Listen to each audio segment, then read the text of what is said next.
Eu saúdo aos amados irmãos com a paz do Senhor. Venho mais uma vez nesta noite meditar na palavra de Deus.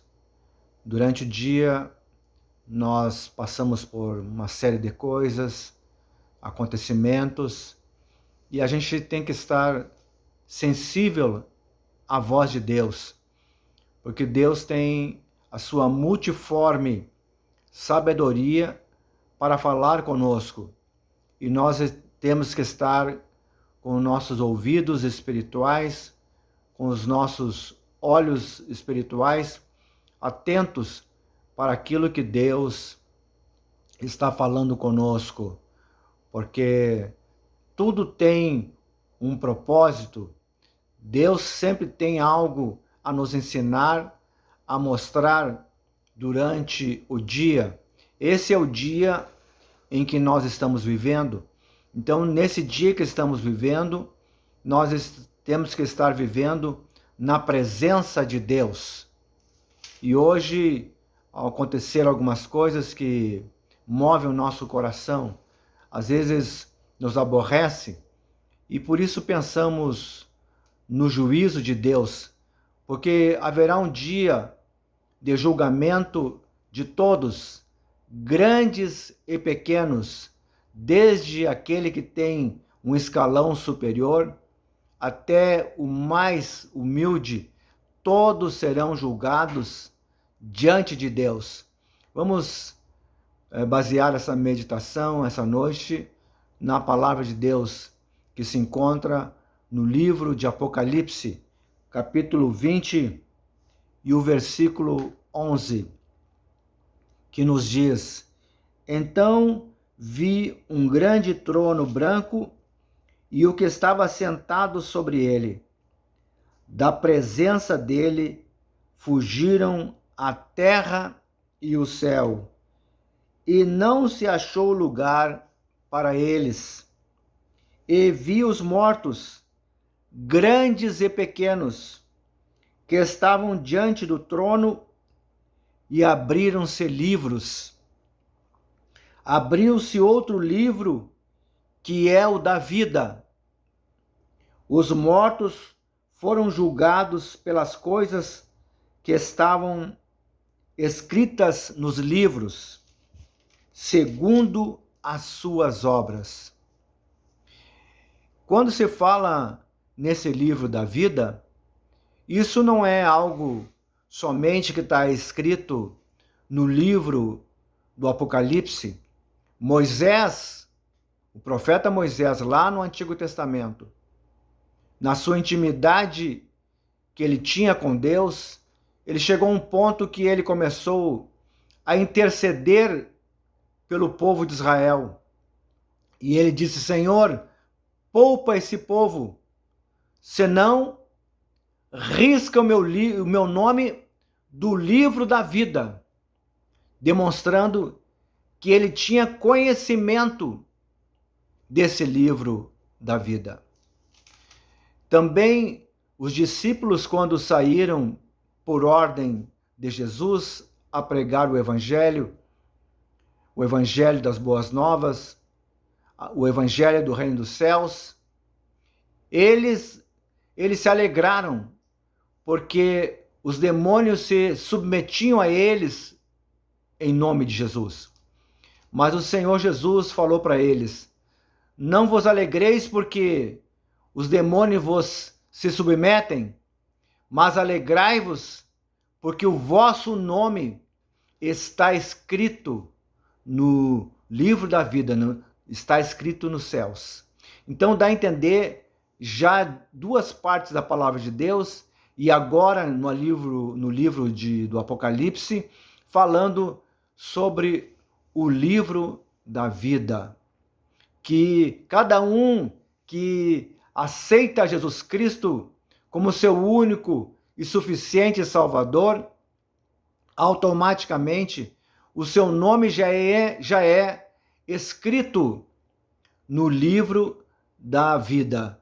Mas não nos esqueçamos nunca que nós já lemos aqui, noutra parte da palavra de Deus, que diz que aquele que perseverar até o fim será salvo, significando que temos que ter cuidado da nossa vida, para o nosso nome não ser tirado lá do livro da vida.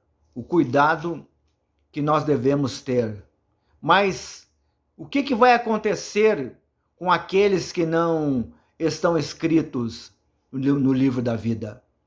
Um dia nós encontramos uma religiosa da igreja católica lá no hospital, e conversando com ela, ela falou tantas coisas para nós. E de repente eu disse para ela: você sabia que lá no céu tem um livro que é chamado o livro da vida? E ela concordou. Então eu digo, esse livro da vida está escrito o nome dos salvos que podem entrar nos céus, no céu. E se alguém não tiver o seu nome escrito nesse livro da vida, não pode entrar no céu. Eu vi que ela, não importa, irmãos, ela baixou a cabeça, não, pensativa. Não importa, seja quem for, seja a autoridade que for, eclesiástica, pode ser autoridade superior, pode ser juiz, pode ser promotor, pode ser presidente, pode ser o que quiser nessa vida. Pela graça e pela misericórdia de Deus, que recebem os cargos aqui nesse mundo. Tem que ter o seu nome escrito no livro da vida para poder entrar no céu. Essa é a maneira e a forma que, para entrar naquele lugar, precisa ter o seu nome escrito nesse livro, que é o livro da vida. O mar aqui diz assim: o mar entregou os mortos que nele havia, e a morte e o além deram os mortos que neles havia, e foram julgados cada um segundo as suas obras. Então a morte e o inferno foram lançados no lago de fogo. Esta é a segunda morte. E olha só a seriedade, a profundidade, a preocupação que nós temos no nosso coração, não só daquele que está pregando, ou no Evangelho, ou aceitou Jesus, mas é o compromisso e a responsabilidade que nós temos com a nossa alma. Por isso que é uma preocupação do nosso coração de estar sempre falando das coisas de Deus, exortando, chamando atenção diariamente, para que nós possamos estar na presença de Deus, para que o nosso nome não seja riscado do livro da vida. Olha esse versículo 15 do capítulo 20 de Apocalipse. E todo aquele que não foi achado inscrito no livro da vida foi lançado no lago de fogo. Muitos querem esconder essa verdade, não pregam a verdade, não mostram a verdade para as pessoas, não querem pregar a realidade, não querem colocar as pessoas de frente com a palavra de Deus, porque a palavra de Deus nos confronta, ela fala conosco, porque ela é espírito e ela é vida e ela tem poder, não no poder do homem, mas ela tem o poder de Deus para penetrar no coração, seja de quem for, do grande e do pequeno, e ela pode ali convencer a pessoa, e ela pode também condenar a pessoa, pelo poder que a palavra tem. E essa é a verdade que eu estou lendo na palavra de Deus, em Apocalipse, no capítulo 20 e o versículo 15. E todo aquele que não foi achado inscrito no livro da vida, foi lançado no lago de fogo.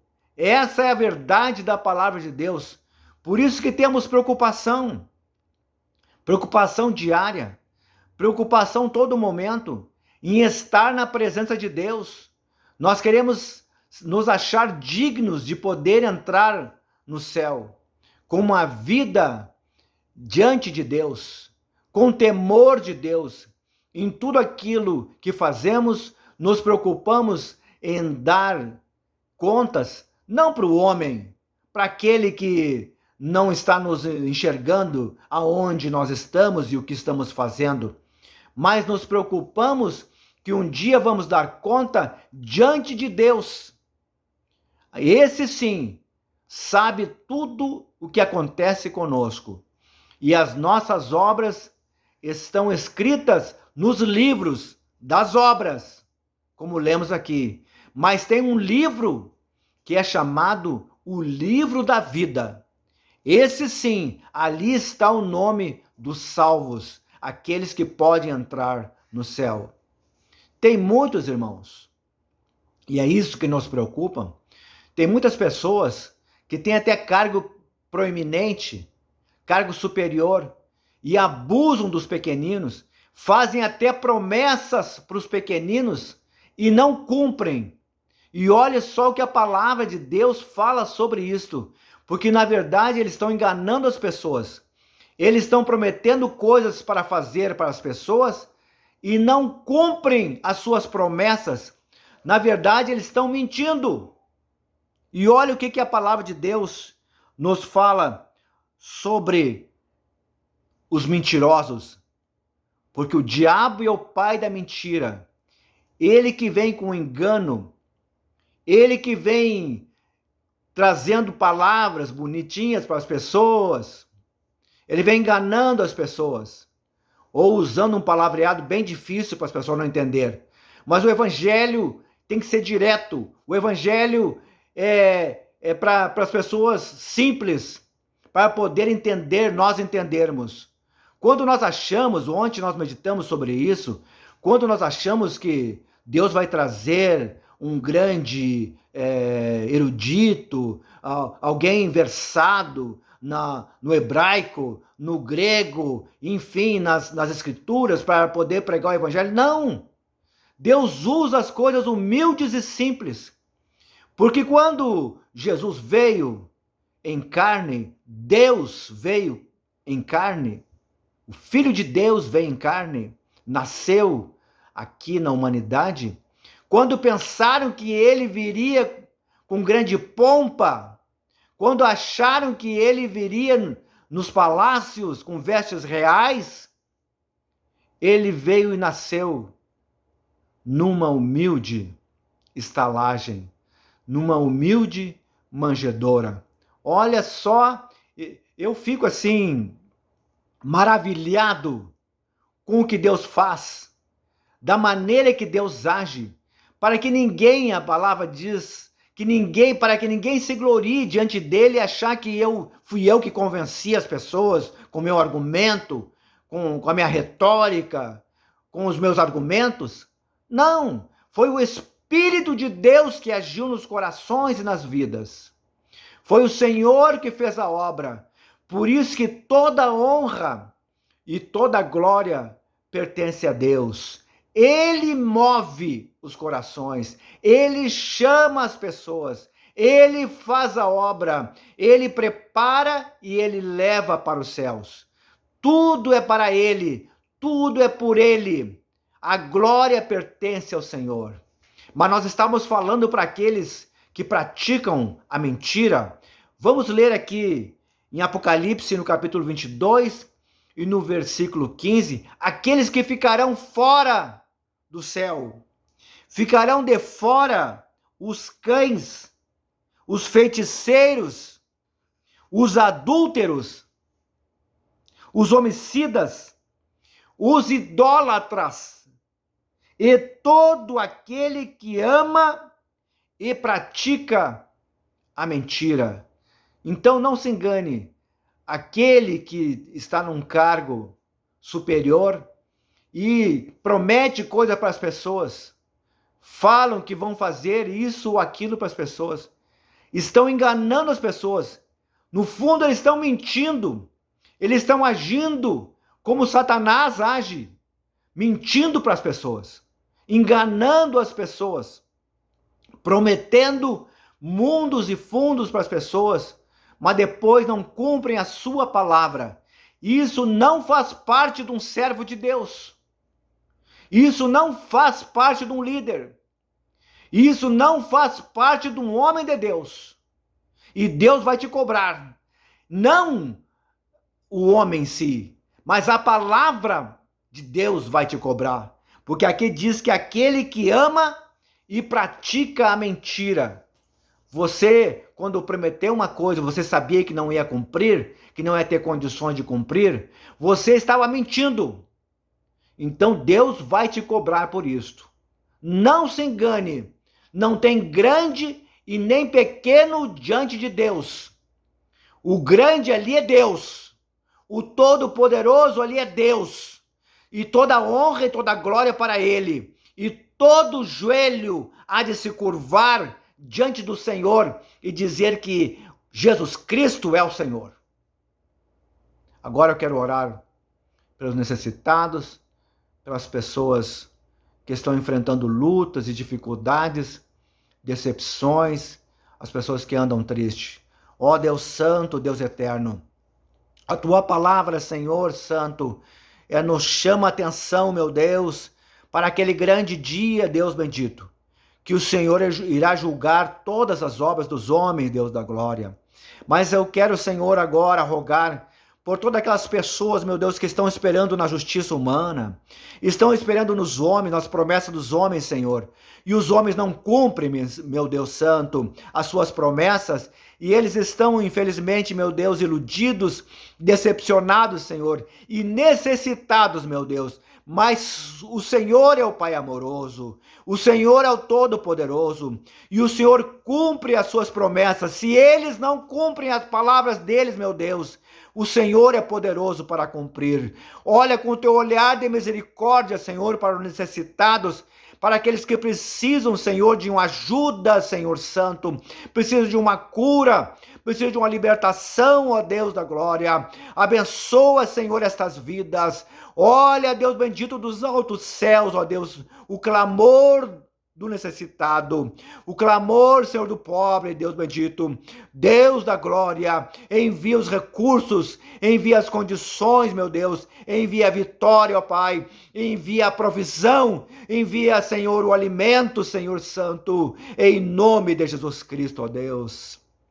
E agora, Pai, eu coloco nossas vidas no Teu altar, Senhor Santo, nos dá graça para nós continuarmos na Tua presença, em espírito e em verdade, meu Deus, nos dá graça, Senhor, nos dá coragem e nos dá ousadia para nós pregarmos a Tua palavra, Senhor, como ela é, Deus bendito, sem nós acrescentarmos e sem tirarmos nada, meu Deus bendito. Ó, coloca, Senhor Santo, um anjo ao nosso lado para nos guardar. Livra-nos de todo mal, Senhor, esta noite, meu Deus Santo, que a Tua mão poderosa possa estar sobre as nossas vidas, nos guardando. Abençoa o Teu povo com graça, abençoa o Teu povo com paz, Senhor. Em nome de Jesus te agradeço, te louvo. Amém.